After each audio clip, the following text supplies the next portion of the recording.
ಸಾರಿ ಗುಣಲಕ್ಷಣ ಹೊಂದಿರುವವರಿಗೆ Covid test ಕಡ್ಡಾಯ ಅಂತ ಒಂದು ಕಡೆ ಸರ್ಕಾರ ಹೇಳ್ತಾ ಇದೆ, ಆರೋಗ್ಯ ಇಲಾಖೆ ಹೇಳ್ತಾ ಇದೆ. ಸಾರಿ ಗುಣಲಕ್ಷಣ ಇರೋರು ಕೋವಿಡ್ ಟೆಸ್ಟ್ ಕಡ್ಡಾಯ. ಸಾರಿ ಗುಣಲಕ್ಷಣ ಹೊಂದಿರುವವರಿಗೆ ಒಂದಿಷ್ಟು ಕೊರೋನಾ ಲಕ್ಷಣಗಳು ಕೂಡ ಕಂಡು ಬಂದಿರ್ತದೆ. ಇನ್ನು ಸ್ಲ್ಯಾಬ್ ಪಡೆದ ದಿನವೇ ಅವರಿಗೆ ಒಂದಿಷ್ಟು ಟ್ರೀಟ್ಮೆಂಟನ್ನು ಕೊಡಬೇಕಾಗ್ತದೆ. ಜೂನ್ ತಿಂಗಳಲ್ಲಿ ಮಳೆಗಾಲದ ಜೊತೆಗೆ ಒಂದಿಷ್ಟು ಬೇರೆ ಬೇರೆ ಕಾಯಿಲೆಗಳಿಗೂ ಕೂಡ ಈ ವಾತಾವರಣ ಸೃಷ್ಟಿಯಾಗ್ತಾ ಇದೆ. ಹಾಗಾಗಿ ಒಂದು ಕಡೆ ಈ ಸಾರಿ ಗುಣಲಕ್ಷಣ ಹೊಂದಿರೋರು ಆದಷ್ಟು ಸ್ವಲ್ಪ ಹೆಚ್ಚಿನ ನಿಗಾವನ್ನು ವಹಿಸ್ಕೊಳ್ಬೇಕಾಗ್ತದೆ. ನೋಡಿ, ಸಾರಿ ವಾರ್ಡ್ ಅಂತಲೇ ಈಗ ಎಲ್ಲ ನಿರ್ಮಾಣ ಮಾಡಿಬಿಟ್ಟಿದ್ದಾರೆ. ಆ ಒಂದು ಸಾರಿ ವಾರ್ಡಲ್ಲಿ ಸಹಜವಾಗಿ ಕೊರೋನಾ ಇರುವಂತಹ ರೋಗಿಗಳನ್ನೇ ಅಲ್ಲಿ ಇರಿಸ್ತಾರೆ. ಯಾಕಂದರೆ ರಾಜ್ಯದಲ್ಲಿ ಕೋವಿಡ್ ಪ್ರಕರಣಗಳ ಸಂಖ್ಯೆ ಈಗ ದಿನದಿಂದ ದಿನಕ್ಕೆ ಹೆಚ್ಚಾಗ್ತಾ ಇದೆ. ಗರ್ಭಿಣಿಯರು, ನವಜಾತ ಶಿಶುಗಳ ಆರೈಕೆ ಈಗ ಬಹಳ ಮುಖ್ಯ ಅನ್ನುವಂಥದ್ದು ಇಲ್ಲಿ ಗೊತ್ತಾಗ್ತಾ ಇದೆ. ಗೈನೋಕೋಲಾಜಿಸ್ಟ್ ಡಾಕ್ಟರ್ ಪರಿಮಳಾ ದೇವಿ ಒಂದು ಕಡೆ ಈಗ ಸೂಚನೆಯನ್ನು ಕೊಟ್ಟಿದ್ದಾರೆ. ವಾತಾವರಣ ಬದಲಾವಣೆ ಹಿನ್ನೆಲೆ ಜ್ವರ, ಶೀತ, ಕೆಮ್ಮು, ನೆಗಡಿ ಆಗುವಂತಹ ಸಾಧ್ಯತೆ ಇರೋದ್ರಿಂದ ರೋಗದ ಲಕ್ಷಣ ಕಂಡು ಬಂದರೆ ಹೋಮ್ ಐಸೋಲೇಷನ್ ಕೂಡ ಕಡ್ಡಾಯ. ಹೋಮ್ ಐಸೋಲೇಷನ್ ಎಲ್ಲೂ ಕೂಡ ಹೊರಗಡೆ ಹೋಗೋಕ್ಕಾಗಲ್ಲ. ಗರ್ಭಿಣಿಯರು ಹೊರಗಡೆ ಓಡಾಡುವಾಗ ಮಾಸ್ಕ್ ಕಡ್ಡಾಯ. ಇದು ಸಹಜವಾಗಿ ಕೆಲವರು ಯೂಸ್ ಮಾಡ್ತಾ ಇದ್ದಾರೆ.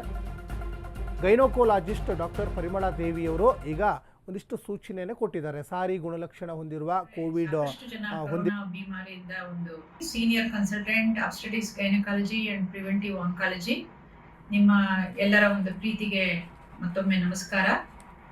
ಈ ಕೊರೋನಾ ಒಂದು ವೈರಸ್ನ ಮತ್ತೆ ಫೀವರ್ ಬರ್ತಾ ಇದೆ ಅನ್ನೋ ಒಂದು ಭಯಕ್ಕೆ ಎಲ್ಲರೂ ಭಯಭೀತರಾಗಿದ್ದಾರೆ ಅಂತ ನನಗೆ ತಿಳಿದ ಎರಡು ಮಾತನ್ನು ಹೇಳೋಣ ಅಂತ ಬಂದಿದ್ದೀನಿ.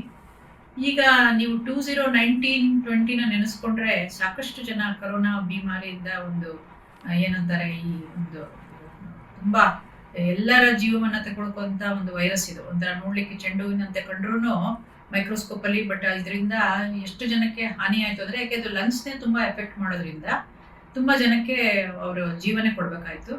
ಅವಾಗ ಬಂದಿದ್ದನ್ನು ಕೂಡ ವೈರಸ್ ಇಷ್ಟು ವಿರಿಲೆಂಟ್ ಇತ್ತು ಅಂತಂದ್ರೆ ಅದರದ್ದು ತೀವ್ರತೆ ಜನಕ್ಕೆ, ಡಾಕ್ಟರ್ಸ್ಗಳಿಗೂ ಕೂಡ ಅದು ನ್ಯೂ ಇತ್ತು. ಆಮೇಲೆ ಆ ಒಂದು ಸಂದರ್ಭದಲ್ಲಿ ಹಾಗೂ ಹೀಗೂ ಎಷ್ಟೋ ಜನನ ಕಾಪಾಡಿದ್ದಾಯ್ತು. ನಾವು ಕೂಡ ಈಗ ಕೊರೋನಾ ಮತ್ತೆ ಅಂತ ಅಂದ್ರೆ ಬೆಚ್ಚಿ ಬೀಳ್ತೀವಿ, ಎಲ್ಲ ವೈದ್ಯರುಗಳಾಗ್ಲಿ, ವೈದ್ಯ ಸಿಬ್ಬಂದಿಗಳಾಗ್ಲಿ. ಯಾಕಂದ್ರೆ ತುಂಬಾನೇ ಅದಕ್ಕೆ ನಾವು ನಮ್ಮ ಒಂದು ಎನರ್ಜಿ ಆಗಲಿ, ಶ್ರಮ ಆಗಲಿ ಕೊಡ್ಬೇಕಾಗುತ್ತೆ. ಸೊ ಈ ಕೊರೋನಾ ಮತ್ತೆ ಬಂದಿದೆ ಅಂತ ಒಂದು ಅಂಕಿಅಂಶಗಳಿಂದ ಕಂಡು ಬರ್ತಾ ಇದೆ. ಇವಾಗ ಈ ವೆದರ್ ಚೇಂಜ್ ಆಗೋದ್ರಿಂದ ಕಾಫ್, ಫೀವರ್ ಎಲ್ಲ ಇರುವಾಗ ಎಲ್ಲರಿಗೂ ಒಂದು ಭಯ, ಎಲ್ಲಿ ಕೊರೋನಾ ಬಂದ್ಬಿಡ್ತಪ್ಪ ಮತ್ತೆ ನನಗೆ. ಇನ್ನು ಬೆಳಗಾವಿ ಜಿಲ್ಲೆಯಲ್ಲಿ ಕೋವಿಡ್ ಸೋಂಕು ಮತ್ತೆ ಹೆಚ್ಚಾಗಿದೆ. ಬೆಳಗಾವಿಯಲ್ಲಿ ಆಲ್ರೆಡಿ ಕೋವಿಡ್ ಲಕ್ಷಣ ಇತ್ತು. ಈಗ ಮತ್ತೆ 32 ಜನ ಶಂಕಿತರಿಗೆ ಕೋವಿಡ್ ಪರೀಕ್ಷೆ ಕಡ್ಡಾಯಗೊಳಿಸಿದೆ. ಖಾಸಗಿ ಹಾಗೂ ಸರ್ಕಾರಿ ಆಸ್ಪತ್ರೆಗಳಲ್ಲಿ ಕೋವಿಡ್ ಪರೀಕ್ಷೆಗೆ ಈಗ ಮುಂದಾಗ್ತಾ ಇದೆ ಆರೋಗ್ಯ ಇಲಾಖೆ. 32 ಜನರ ಪೈಕಿ 5ರಲ್ಲಿ ಕೋವಿಡ್ ಸೋಂಕು ಈಗ ಪತ್ತೆಯಾಗಿದೆ ಅನ್ನೋದು ಗೊತ್ತಾಗ್ತಾ ಇದೆ. ಈಗಾಗಲೇ ಜಿಲ್ಲೆಯಲ್ಲಿ ಹೆಮ್ಮಾರಿ ಕೋವಿಡ್ಗೆ ವೃದ್ಧ ಕೂಡ ಬಲಿಯಾಗಿದ್ದಾರೆ. ಬೆಂಗಳೂರಿನಲ್ಲೂ ಕೂಡ ಒಬ್ಬರು ಬಲಿಯಾಗಿದ್ದರು, ಬೆಳಗಾವಿಯಲ್ಲೂ ಕೂಡ ಬಲಿಯಾಗಿದ್ದಾರೆ.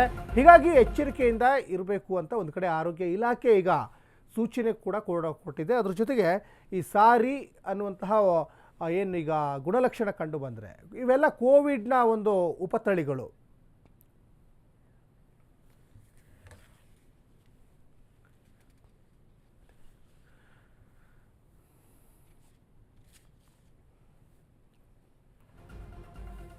ಒಂದು ಕಡೆ ಸಾಕಷ್ಟು ರಾಜ್ಯದಲ್ಲಿ ದಿನ ದಿನೇ ಕೋವಿಡ್ ಪ್ರಕರಣಗಳ ಸಂಖ್ಯೆ ಹೆಚ್ಚಳ ಆಗ್ತಾ ಇದೆ. ಈ ಬಗ್ಗೆ ಹೆಚ್ಚಿನ ಡೀಟೇಲ್ಸನ್ನು ನಮ್ಮ ಪ್ರತಿನಿಧಿ ಲಕ್ಷ್ಮಿ ಹೆಚ್ಚಿನ ಡೀಟೇಲ್ಸನ್ನು ಕೊಡ್ತಾ ಹೋಗ್ತಾರೆ.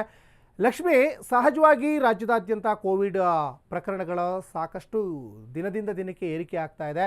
ಬೆಂಗಳೂರಿನಲ್ಲೂ ಕೂಡ ಒಂದು ಕಡೆ ಗ್ರೇಟರ್ ಬೆಂಗಳೂರು ಅಥಾರಿಟಿಯವರು ಸೂಕ್ತ ಕ್ರಮಕ್ಕೆ ಮುಂದಾಗ್ತಾ ಇದ್ರು. ಮತ್ತೊಂದು ಕಡೆ ಈಗ ಸ್ಪೆಷಲ್ ಸಾರಿ ವಾರ್ಡ್ಗಳನ್ನು ಈಗಾಗಲೇ ಪ್ರತ್ಯೇಕಗೊಳಿಸಿದ್ದಾರೆ ಅನ್ನುವಂಥದ್ದು ಕೂಡ ಇಲ್ಲಿ ಮಾಹಿತಿ ಇದೆ. ಹೇಗೆ ಕಟ್ಟುನಿಟ್ಟಿನ ಕ್ರಮಗಳನ್ನು ತೆಗೆದುಕೊಳ್ತಾ ಇದ್ದಾರೆ? ಸದ್ಯಕ್ಕೆ ಬೆಂಗಳೂರಿನಲ್ಲಿ ಎಷ್ಟು ಸೋಂಕಿತರ ಸಂಖ್ಯೆ ಇದೆ ಅಂತ? ಎಸ್ ಸಚಿನ್, ಈಗಾಗ್ಲೇನು ರಾಜ್ಯದಲ್ಲಿ ದಿನದಿಂದ ದಿನಕ್ಕೆ ಮತ್ತೆ ಕೋವಿಡ್ ಸಂಖ್ಯೆಗಳು ಹೆಚ್ಚಾಗ್ತಾ ಇರುವಂತದ್ದು. ಕೇವಲ ಬೆಂಗಳೂರಿನಲ್ಲ, ರಾಜ್ಯದ ವಿವಿಧ ಭಾಗಗಳಲ್ಲಿ ಈಗಾಗಲೇ ಕೋವಿಡ್ ಸಂಖ್ಯೆಗಳು ಹೆಚ್ಚಾಗಿ ಕಂಡು ಬರ್ತಾ ಇರುವಂತದ್ದು. ಮೊನ್ನೆ 2 ವ್ಯಕ್ತಿಗಳು ಈಗಾಗಲೇ ಮೃತಪಟ್ಟಿರುವುದನ್ನ ನಾವು ನೋಡಿದ್ವಿ. ಇಂದು ಮೈಸೂರಿನಲ್ಲಿ ಒಬ್ಬ ವ್ಯಕ್ತಿ ಸಹ ಮೃತಪಟ್ಟಿರುವಂತದ್ದು. ಅಂದ್ರೆ ಆತ 28ನೇ ತಾರೀಕಿಗೆ ಮೃತಪಟ್ಟಿರುವಂತದ್ದು. ಇದಾದ ಬಳಿಕ ಈಗ ಕೋವಿಡ್ ಪ್ರಕರಣ ಯಾವಾಗ ಟೆಸ್ಟ್ ಮಾಡಿದ್ರು ಬಳಿಕ ಇದು ಕೋವಿಡ್ ಅನ್ನುವಂಥದ್ದು ತಿಳಿದು ಬಂದಿದೆ. ಈ ಎಲ್ಲವನ್ನ ಗಮನಿಸಿರುವಂತಹ ಆರೋಗ್ಯ ಇಲಾಖೆ ಆಗಿರ್ಬೋದು, ಇದರ ಜೊತೆಗೆ ಸರ್ಕಾರ ಆಗಿರ್ಬೋದು ಈಗಾಗಲೇ ಕ್ರಮಗಳನ್ನ ಕೈಗೊಳ್ಳುವುದಕ್ಕೆ ಮುಂದಾಗಿರುವಂತಹದ್ದು. ಈ ಹಿಂದೆ ಕಳೆದ ಬಾರಿಯೂ ಸಹ ಕೋವಿಡ್ ಬಂದಾಗ ಸಾಕಷ್ಟು ಕ್ರಮಗಳನ್ನ ಕೈಗೊಳ್ಳುವುದಕ್ಕೆ ಮುಂದಾದ್ರೂ ಸಹ ನಿಯಂತ್ರಣವನ್ನ ತಪ್ಪಿ ಹೋಗಿರುವಂತದ್ದು. ಈ ನಿಟ್ಟಿನಲ್ಲಿ ಈಗಾಗಲೇ ಆರೋಗ್ಯ ಇಲಾಖೆ ಜೊತೆಗೆ ಸರ್ಕಾರವೂ ಸಹ ಒಂದಷ್ಟು ಕ್ರಮಗಳನ್ನ ಕೈಗೊಳ್ಳುವುದಕ್ಕೆ ಮುಂದಾಗಿದೆ. ಈಗಾಗಲೇ ಏನು ಜಯನಗರದ ಸಾರ್ವಜನಿಕ ಆಸ್ಪತ್ರೆಯಲ್ಲಿ ಫೀವರ್ ಕ್ಲಿನಿಕ್ ವಾರ್ಡ್ ಅನ್ನ ಓಪನ್ ಮಾಡಿದ್ದಾರೆ. ಜೊತೆಗೆ SARI ward, Covid ward, fever clinic ward ಅಂತ ಹೇಳಿ ಈ ನಿಟ್ಟಿನಲ್ಲಿ ಸ್ಟೆಪ್ ಬೈ ಸ್ಟೆಪ್ ಅಲ್ಲಿ ವಾರ್ಡ್ ಗಳನ್ನ ತೆರೆಯುವುದಕ್ಕೆ ಮುಂದಾಗಿರುವಂತದ್ದು. ಫೀವರ್ ಕ್ಲಿನಿಕ್ ವಾರ್ಡ್ ಗಳಲ್ಲಿ 6 ಬೆಡ್ಗಳ ವ್ಯವಸ್ಥೆಯನ್ನ ಮಾಡಿರುವಂತದ್ದು. ಕೋವಿಡ್ ವಾರ್ಡ್ ಅಲ್ಲಿ ಪುರುಷ ವಾರ್ಡ್ ಮತ್ತೆ ಮಹಿಳಾ ವಾರ್ಡ್ ಅಂತ ಹೇಳಿ ತಲಾ 10 ಬೆಡ್ಗಳನ್ನ ಈಗಾಗಲೇ ವ್ಯವಸ್ಥೆಯನ್ನ ಮಾಡಿರುವಂತದ್ದು. ಜ್ವರ ಸೇರಿದಂತೆ ಯಾವ್ದಾದ್ರು ವ್ಯಕ್ತಿಗೆ ಕೊರೋನಾದ ಗುಣಲಕ್ಷಣಗಳೇನಾದ್ರೂ ಆತನಿಗೆ ಕಂಡು ಬಂದ್ರೆ ಅವ್ರನ್ನ ಮೊದಲಿಗೆ ಫೀವರ್ ಕ್ಲಿನಿಕ್ ಅಂತ ಹೇಳಿ ಬೇರ್ಪಡಿಸಿ ಅವರಿಗೆ ಟೆಸ್ಟ್ ಅನ್ನ ನೀಡ್ತಾರೆ. ಅದಾದ ಬಳಿಕ ಪರೀಕ್ಷೆ ಮಾಡಿ 2 ದಿನಗಳ ಕಾಲವನ್ನ ಚಿಕಿತ್ಸೆಯನ್ನ ನೀಡ್ತಾರೆ. ಚಿಕಿತ್ಸೆ ನೀಡಿದ ಬಳಿಕ ರಿಪೋರ್ಟ್ ಬಂದ್ಮೇಲೆ ಏನಾದ್ರೂ ಪಾಸಿಟಿವ್ ಅನ್ನುವಂತದ್ದು ಏನಾದ್ರೂ ಕಂಡು ಬಂದ್ರೆ ಅವ್ರನ್ನ ಕೋವಿಡ್ ವಾರ್ಡ್ಗೆ ಶಿಫ್ಟ್ ಮಾಡ್ತಾರೆ. ಆ ಬಳಿಕ ಕೋವಿಡ್ಗೋಸ್ಕರ ಏನೆಲ್ಲ ಪ್ರಿಕಾಷನ್ಸ್ ನ ಕೊಡ್ಬೇಕು, ಅದ್ರ ಜೊತೆಗೆ ಏನೆಲ್ಲ ಟ್ರೀಟ್ಮೆಂಟ್ ನ ಕೊಡ್ಬೇಕು ಅದನ್ನ ನೀಡೋದಕ್ಕೆ ಮುಂದಾಗ್ತಾರೆ.